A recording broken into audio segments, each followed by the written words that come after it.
Durant blows by Primo. Attack! Jokic in the power. Here it goes. Got it.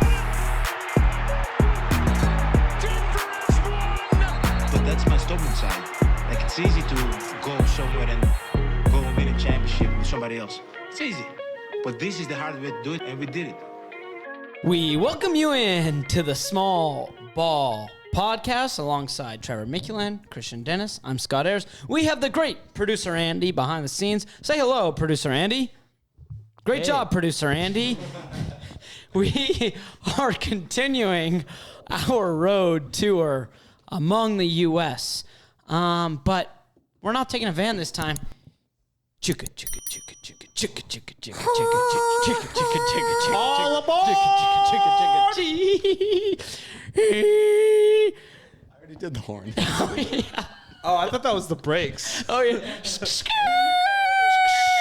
We're going slightly north and east to the great city of Houston. And we'll be covering the Houston Rockets for this next episode here on the Small Ball Podcast. Yeah, that was really good. First try. But before we get into it, we first want to say thank you so much for watching. If you're listening on Spotify, we thank you for that. Make sure to hit that like button, subscribe, and tell and share with your friends. It really does mean the world to us. Any kind of growth is awesome. So thank you again, and we will now get into our deep dive of the Houston Rockets, who last season were the worst team in the Western Conference. Cheers.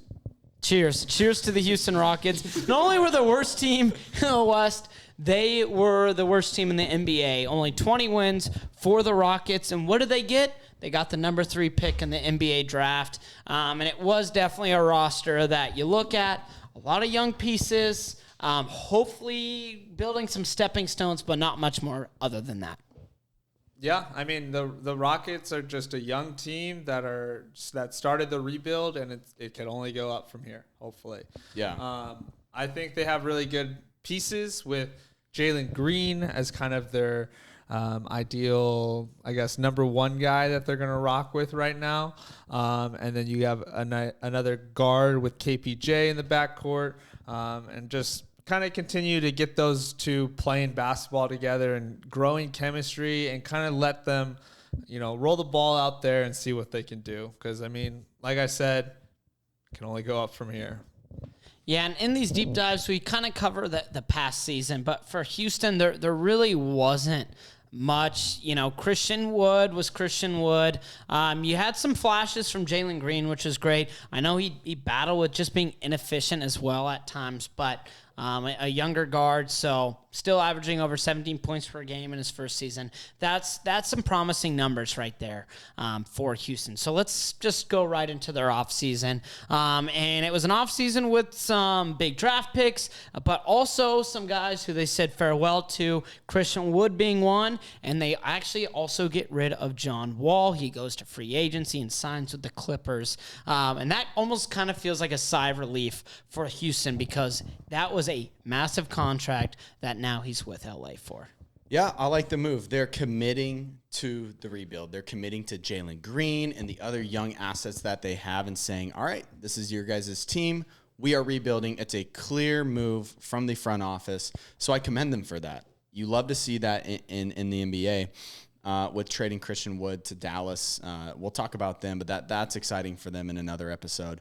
But yeah, like what it means for Houston is Jalen Green now, he's expected to show up this next season and be the guy go-to who had a good year. He showed flashes.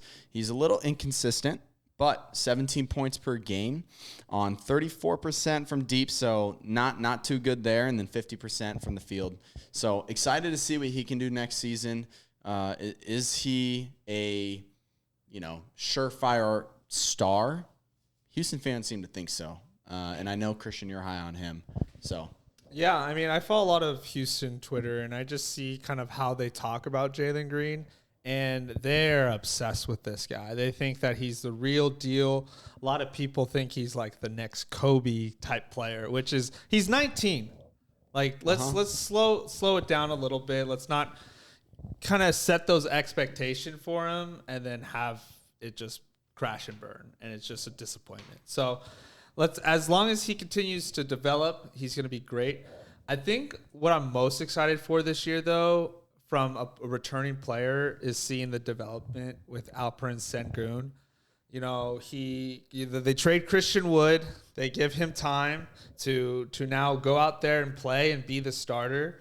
And, you know, as a player who has already great fundamental skills, I want to see him in the gym with Hakeem Olajuwon, one of the greatest big men of all time, and just pick his brain and just work with him and kind of mold into a modern day Hakeem in a way.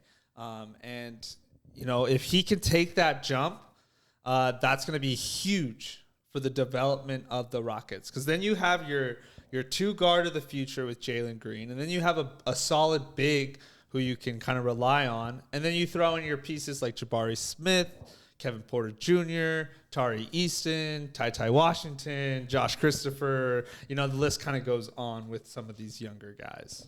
Give us your thoughts on Alperen. Well, I mean, I agree that that's kind of the role he's in. I know we have this rhetoric of, like, these fans are really high on this player. And I feel like that's an obvious thing. Like, as a Nuggets fan, I am high on Jamal Murray. I am high on Nikola Jokic. Like, that's kind of a given. You know, you have a young guy, you're gonna be excited for him. I was excited for Emmanuel Mudiay, and so and he stunk, right? It was like, oh, he showed promises in his first year. This is gonna be a really telling year. I understand he's young and he has plenty of time to develop, but he had a lot of talk of being the big bright spot last year for Houston. He played 20 minutes a game and he averaged 9 and 5. Once again, he's going into the season as, hey, there could be a really bright spot in Sengun this season. He's going to get more than 20 minutes. He's going to get probably 30 minutes a game. He can't average 9 and 5 again, and he won't. That's a lot more time, but he really has to prove that he is worthy of starting in the NBA. And in the NBA, it's kind of a, hey, you've got a short lifespan. If you don't work out, you know what? You'll still find yourself in the NBA, but you're not going to be a starter. So I disagree. Turkish League MVP, 16th pick in the draft. They had Jalen Green picked at 2, I believe. And so the bright spot was Jalen Green. Alperen Sengun is like, all right, let's see what this guy can do. I wouldn't even say that it was like he wasn't handed the keys. He wasn't even a starter. He averaged 20 minutes a game. It was Christian Wood that got all the touches at big. And I think the move there of trading Christian Wood not only sets their, trajectory of rebuilding, like clear and concise. I think what it does for them is it gives Alperen Sengun the chance to show what he can do. And I do think he can be a great big, like you mentioned, training with Hakeem Olajuwon. And I think that he has the tools, his footwork, and patience in the low post on offense. If you watch some of these highlights with some of these games, it's incredible. It is intangibles that you really cannot teach in the NBA. This guy has crazy footwork, and I think given the opportunity and put in the scenario that he is right now, you are going to see Alperen Sengun thrive. And here's why I said that. You search his name, the first things, a bright spot in a struggling Houston Rockets, Alperen Sengun. This is in 2021. Why Alperen Sengun is the key to the Houston Rockets' future, 2021. So this wasn't just Jalen Green. It was also Sengun. And he didn't really do much last year. And I think it's awesome. Like, I don't cheer against him. I think he has this potential. But, we could also look at the highlights where he didn't do well. Last year he had a game against Toronto where he took 3 shots, missed 2 free throws, and he didn't do anything all game. He was a rookie. But that's where... He doesn't even speak English. Yeah. But that's where it could go either way. And that's where I'm more reserved on the confidence in what his development is. I'm much more confident in Jalen Green. I'm much more confident that he can be a star than I am in Sengun being a star. Can I give you a wild, and maybe I'm going to look back on this and be laughed at, but a comparison? Can I give you that? Yeah, no, I would take that. Alperen Sengun, the next Pau Gasol. What? European big, all-star. I think he has an all-star ceiling. I think he can get there. Do I think he's going to win as many championships as him? I'm not saying that. He's a fun big, great footwork. Offensively is where he gets just all the praise. And I think Alperen Sengun can be a phenomenal starting big, all-star caliber player, incredible offensively. For you, what was the most fun moment for Sengun last year? I think just flashes. You go and look, and you could see the intangibles like I've already mentioned. The footwork and the patience down low. I think that's a foundation for him coming up. He's a rookie. He was 19 years old. He doesn't even speak the language that's in the U.S. Give it a little bit of time. I think you're going to come around on him. I'm confident. We'll see. I'm not entirely sold, but, it's one of those. He's one of those question marks for the Houston Rockets, and it's a roster full of them because all these guys, it's what ifs. It's what is the potential? What can they do? And they drafted a guy who it's what can he possibly do? And that's Jabari Smith. He goes number 3 for Houston. And didn't have the summer league. We've talked about him on this channel. Shouldn't worry because, once again, he's going to be a rookie. He has a chance to develop for Houston. Yeah, and I think Jabari Smith Jr. and Alperen Sengun kind of to go back on that, really complement each other a lot. Jabari is going to defend, so he can kind of pick up the slack a little bit in areas that Alperen may struggle in. And then on offense, Alperen Sengun has shown great ability to pass the ball. And so if you have a shooter like Jabari Smith just kind of open on the perimeter and all the attention is being focused on Sengun, he's going to be able to find Jabari for easy baskets. And that's where I think, Jabari fits into this Houston Rockets team. Is this year he should come in, kind of just be that shooter, defend, and let his game kind of come to him with his on-ball playmaking, stuff like that. Don't try to force anything. Just be the player that you are and develop and learn so that the years to come you can kind of take on a bigger role. And I feel like the Rockets are kind of going to mold him and push him into that position. Yeah, I would say he's a good fit. I wouldn't say he's like the perfect complement with Sengun. Offensively, I would say you can't get better than that. Sengun's a low post threat, and he's going to be able to draw attention and kick out. Jalen Green's going to be doing his thing and kicking out to Jabari. And Jabari's job, spot up and shoot within the offense, bro, and just hit threes at a good clip.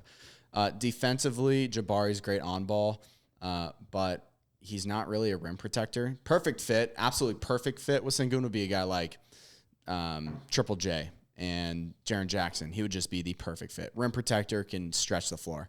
But Jabari, I think he's a fine fit with Sengun.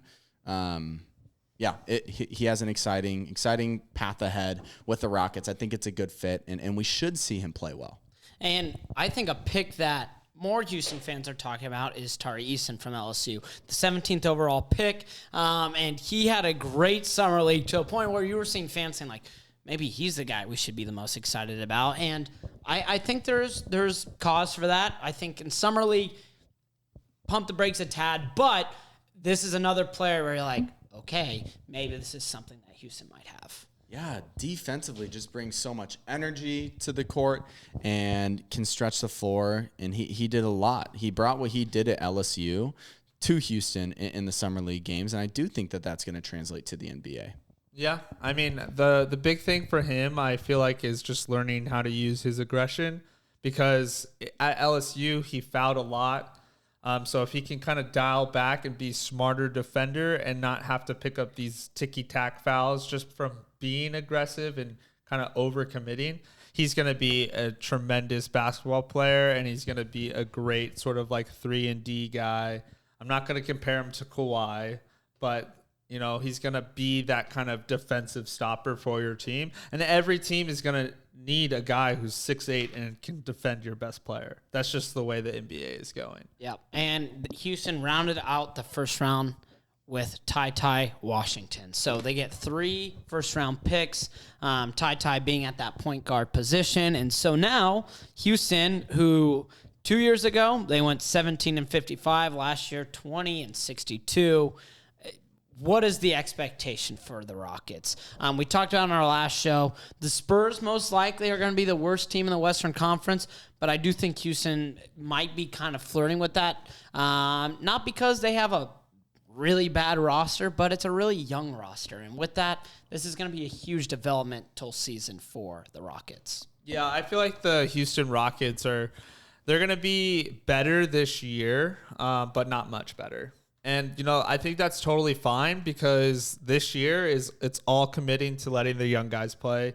Maybe it's time they try to move on from Eric Gordon and just kind of really going in with these young guys. You got Sengun now taking over the playing time for Christian Wood. So, let's let all the guys who are under 25 play. If you're over, it's time to go. Yeah. So they just got to move on from Eric Gordon and just kind of, commit to the youth.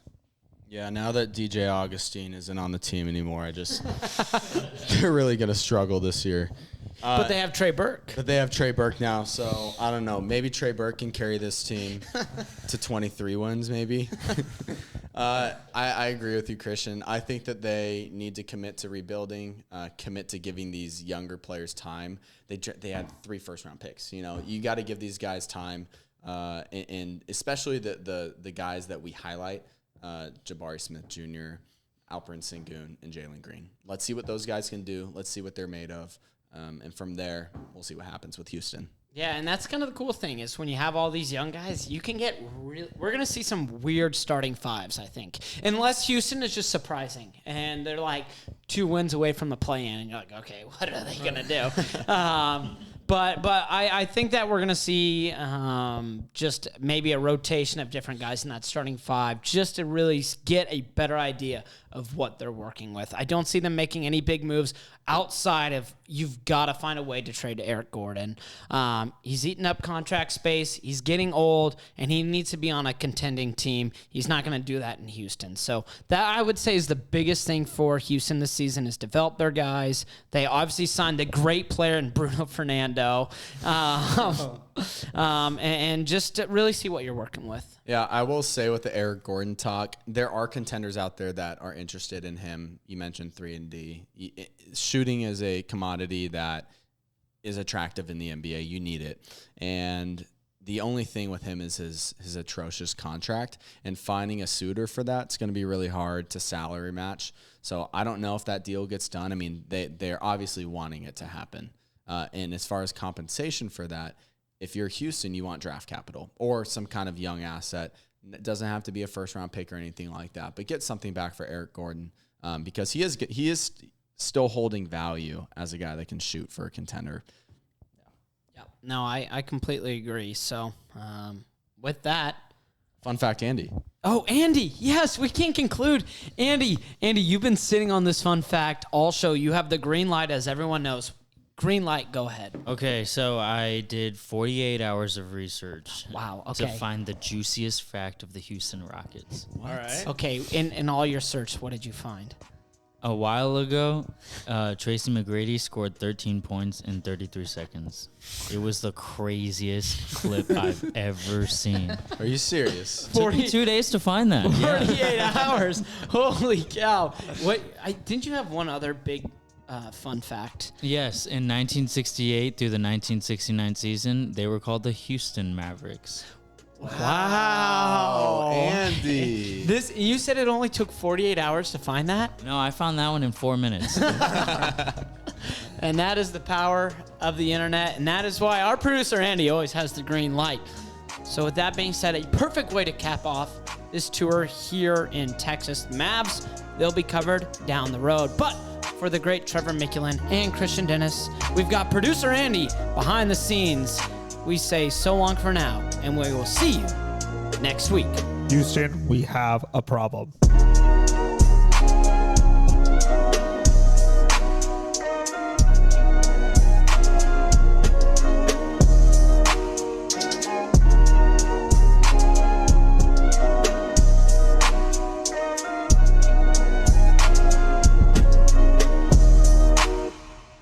Hey, thanks for watching.